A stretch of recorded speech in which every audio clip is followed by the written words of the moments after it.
नमस्कार दोस्तों, आज के इस एक्सप्लेनर में हम सीधे मुद्दे की बात करेंगे। आखिर आरआरबी ग्रुप डी के रिजल्ट में इतनी देरी क्यों हो रही है। इंटरनेट पर तो अफवाहों का बाजार गर्म है, लेकिन आज हम इस शोर शराबे से दूर एकदम सटीक और प्रामाणिक तथ्यों पर बात करेंगे। तो चलिए बिना किसी देरी के शुरू करते हैं। आज हम जिन अहम चीज़ों पर गौर करने वाले हैं वो आपके सामने है। हम समझेंगे कि रिजल्ट का इंतजार क्यों लंबा हो रहा है, वो जो CAB स्टेटस को लेकर कंफ्यूजन है उसका असली मतलब क्या है, एक्ट अप्रेंटिस का पूरा विवाद क्या है, कोर्ट की टाइमलाइन क्या कहती है, और सबसे जरूरी बात, अब आगे क्या करना चाहिए। तो सबसे पहले बात करते हैं उस चीज की जिसने सबको परेशान कर रखा है, रिजल्ट्स का इंतजार।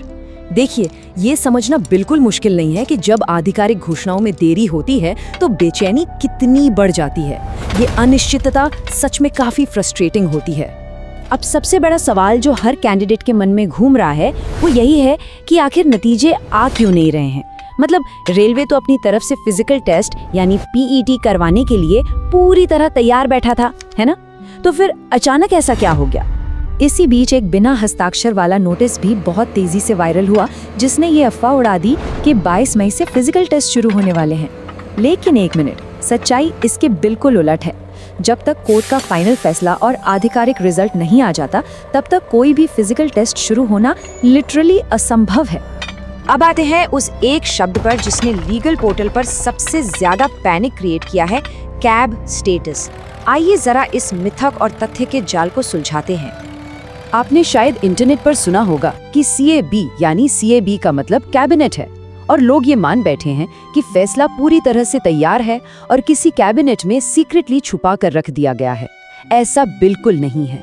अगर तथ्यों की बात करें तो ये एक बहुत ही स्टैंडर्ड लीगल प्रोसीजर है और इसका किसी गुप्त फैसले से दूर दूर तक कोई लेना देना नहीं है। असल में इस CAB का मतलब होता है कैविएट। कैविएट आसान भाषा में समझें तो ये रेलवे की तरफ से दायर की गई एक प्रिवेंटिव लीगल नोटिस होती है। ये बस इतना सुनिश्चित करती है कि कोर्ट किसी भी तरह का एक तरफा स्टे ऑर्डर देकर भर्ती को रोकने से पहले रेलवे की बात भी जरूर सुने। बस इतनी सी बात है। और ये बात बिल्कुल साफ कर दूं कि अभी तक कोई भी फाइनल डिसीजन नहीं लिया गया है। दोनों पक्षों के बीच असल कानूनी बहस होनी अभी बाकी है। तो ये जो सीक्रेट फैसले वाली थ्योरी चल रही है ना, उसे एकदम भूल जाइए।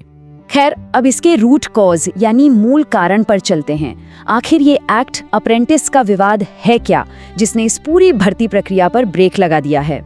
जरा इस नंबर पर गौर कीजिए, 15। आपको जानकर शायद हैरानी होगी कि महज 15 छात्रों ने मिलकर ये स्पेसिफिक कोर्ट केस फाइल किया है। जी हाँ, सिर्फ 15 लोगों की याचिका ने पूरी रेलवे रिक्रूटमेंट मशीनरी को एक तरह से होल्ड पर रख दिया है। अब इनकी शिकायत क्या है? ये पूरा मामला प्रैक्टिकल मार्क्स के वेटेज को लेकर है। दरअसल 2022 के पहले और 2022 के बाद के बैचेस को नेशनल अप्रेंटिसशिप सर्टिफिकेट यानी NSE के अलग अलग अंक मिल रहे हैं। CBT स्कोर के 2/3 और प्रैक्टिकल के 1/3 वेटेज को लेकर गहरी असहमति है, और इसका असर सिलेक्शन में 4 से 5 नंबर का एक बहुत बड़ा अंतर आ रहा है, जो जाहिर है किसी का भी सिलेक्शन करवा सकता है या रुकवा सकता है। अब रेलवे के लिए ये एक बहुत ही कॉम्प्लेक्स सिचुएशन है। क्यों? क्योंकि प्रैक्टिकल मार्क्स देने के ये नियम अभी के नहीं हैं। ये तो इस कानूनी चुनौती के आने से करीब 4-5 साल पहले ही बन चुके थे। बीच भर्ती में आई इस लीगल अड़चन ने पूरे प्रोसेस को ही अटका दिया है। अब जब हमें असली वजह पता चल गई है तो चलिए कोर्ट की टाइमलाइन देख लेते हैं, ताकि हम कुछ रियलिस्टिक उम्मीदें तय कर सकें। ये टाइमलाइन देखकर आपकी 22 मई वाली टेंशन काफी हद तक खत्म हो जाएगी। देखिए, 5 मई को कोई सुनवाई नहीं हुई थी, और 22 मई वो तो बस एक कंप्यूटर द्वारा ऑटो जनरेट की गई सिस्टम डेट है। उस दिन वास्तव में कोई हियरिंग नहीं होने वाली, क्योंकि कोर्ट अभी गर्मियों की छुट्टियों पर है। बिल्कुल, तेलंगाना हाई कोर्ट अभी समर वेकेशन पर है। इसका सीधा सीधा मतलब ये है कि 5 जून से पहले तो इस केस में कोई भी प्रोग्रेस या लीगल बहस हो ही नहीं सकती।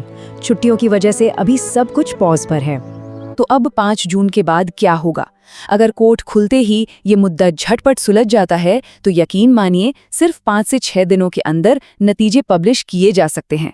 लेकिन हाँ, अगर ये बहस लंबी खिंच गई या और कॉम्प्लेक्स हो गई तो फिर टाइमलाइन आगे बढ़ जाएगी और कोई नई तारीख मिल सकती है। चलिए अब उस चीज पर फोकस करते हैं जो हमारे और आपके हाथ में है। जब तक लीगल सिस्टम अपना काम कर रहा है, तब तक कैंडिडेट्स को क्या करना चाहिए? इस शानदार आंकड़े को देखिए, 22,000। ये एक बहुत बड़ी अपॉर्चुनिटी है जो बिल्कुल सामने खड़ी है। रेलवे में जल्द ही 22,000 नई वैकेंसीज आने वाली हैं, तो फोकस अब यहाँ होना चाहिए।